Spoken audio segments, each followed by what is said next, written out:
So is this the best way to water your plants?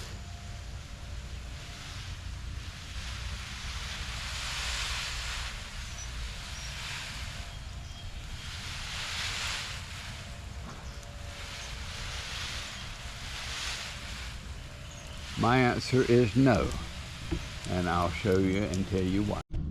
Hello again, everyone, and welcome to the Back Garden Yard Heat Wave Edition. Today I'm going to show you some ways that I water, and I keep my tomatoes and I keep my cucumbers and everything very happy and healthy by watering. And it may surprise you, it's a little bit different than you may think. So let's first take a look at some of these and see how they're doing. So here's my tomatoes, and you can see they've reached the top, one of them has, of the 6-foot trellis.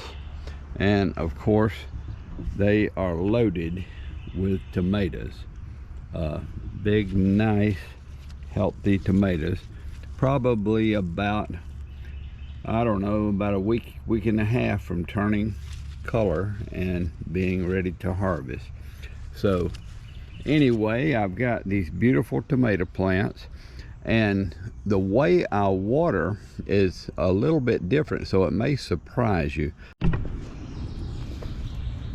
So here is the Silver Queen corn, and I can't even reach the top of it. It's doing very, very nicely. It's tasseled out, it's pollinating, and probably only around July the 4th is when we'll be harvesting Silver Queen corn.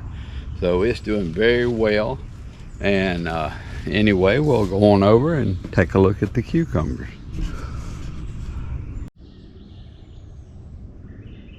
So here are the cucumbers, and as we can see, they're doing very, very well. They're running along the top of the fence. I've already topped them, and I did a video or two on how to do cucumbers.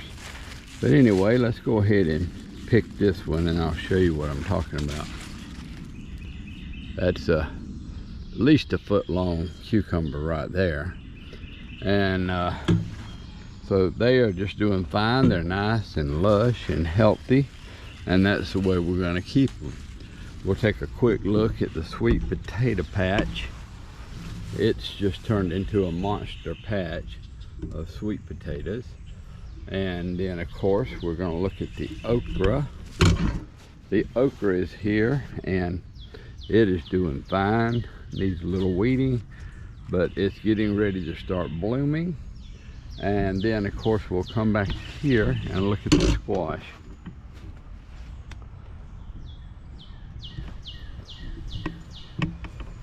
And the squash plants, once again, are very, very healthy and lush.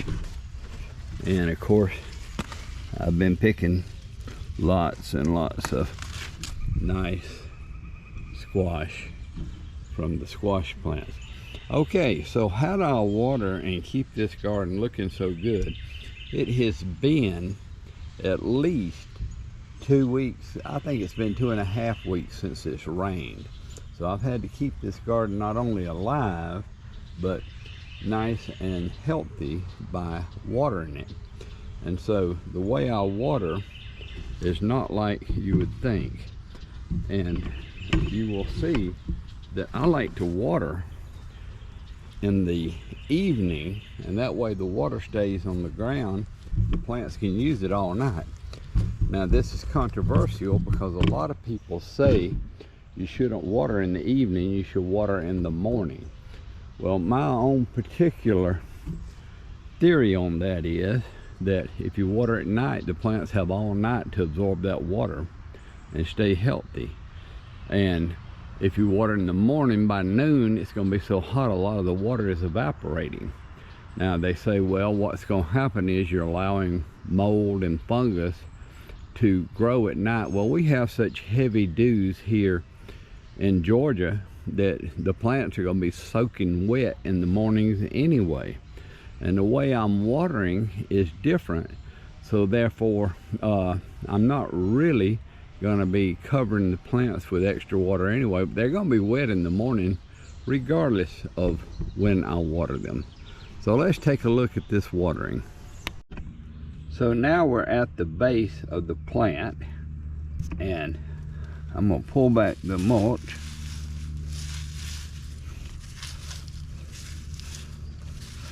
And you can see over here is where it's going into the ground.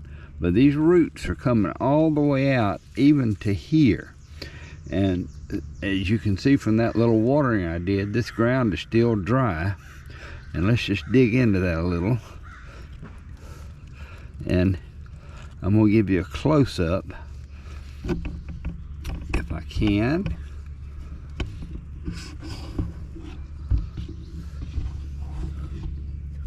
And if you can see right here, these are the fine little roots that are actually absorbing the water. And when you pull up a plant, you don't see these because they break off. So these roots are a foot from the plant, and they'll go all the way out into here, all the way around. And so what you want to do is mound the dirt around your plants, and I'm talking about just about all your plants like this. Go ahead and put that dirt back up over there. Put the mulch back up over there to protect those little roots. And so the roots go down about a foot, but they also go out about a foot or more all the way around this plant. And so you want to get all that watered. And so what I do is I am going to soak the ground. It's what I call the thunderstorm effect. If you have a thunderstorm, there'll be puddles all the way down this row, and it will soak all these mounds that I have made around these tomatoes.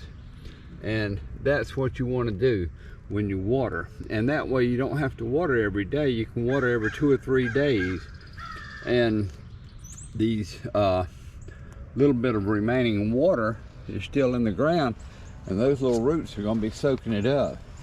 And that way you don't get the droopy leaves that you see a lot of times on your squash and your cucumbers. You won't get that if you can go ahead and give it the thunderstorm effect and just soak the plants in these mounds of dirt, so that those little roots down there are going to, you can see these roots right here under them, they've come all the way to the top. So I could actually put more dirt on that if I wanted to, but I'll just leave it like that for now. These plants are very healthy and nice. So let's go ahead and water, and I'll show you how that works.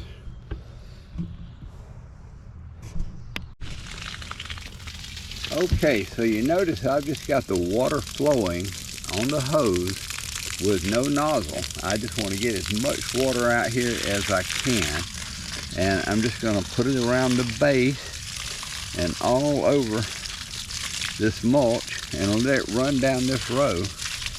And this is why I call it the thunderstorm effect, because it's going to look in the end like there's been a thunderstorm and all the water has collected. So what I'm doing is just watering the very, very bottom of this plant, and I'm going to go all the way down the row and water it just like this. And of course I'll speed up the camera here so that it doesn't take much longer, and let you see the effect here. And then I'll go do the peppers the same way, and I'm going to do the entire garden this way. And I usually do this in the evening instead of the morning, but of course for the purpose of this video I'm doing it this morning. Morning is okay as long as you get out here early and give the water a chance to be absorbed.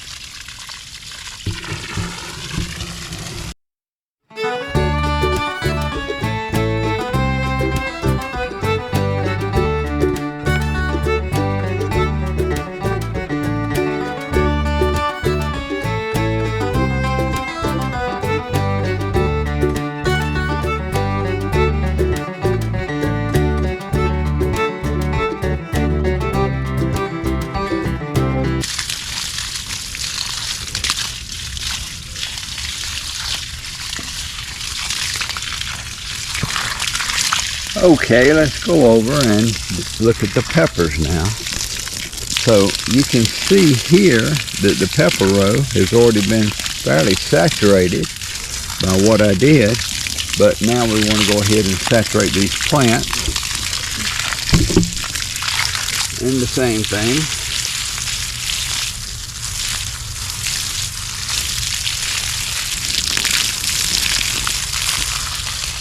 You may notice I've got my rain boots on, and the reason is, of course, it's going to be wet, and that's what we're wanting to do.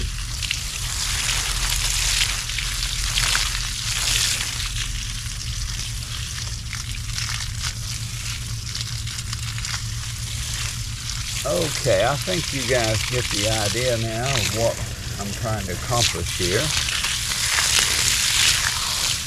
I want it to look like there's been a thunderstorm in the garden when I finish. And that's exactly what's going on here. So we will end this video here. I hope you have enjoyed this video. If you like this watering technique, give it a try. Now I won't have to water for another couple of days at least, even though the high is going into the upper 90s tomorrow. This shouldn't have to be watered probably for 2 days. And that's the way I like to water, because if you overwater your tomatoes, they're going to absorb so much water that they will start cracking and splitting. And so, one more look at the row here. So it looks like a thunderstorm has been here, and that's why I call this the thunderstorm effect of watering. So if you enjoyed this video, please like and subscribe, and we will see you on the next video.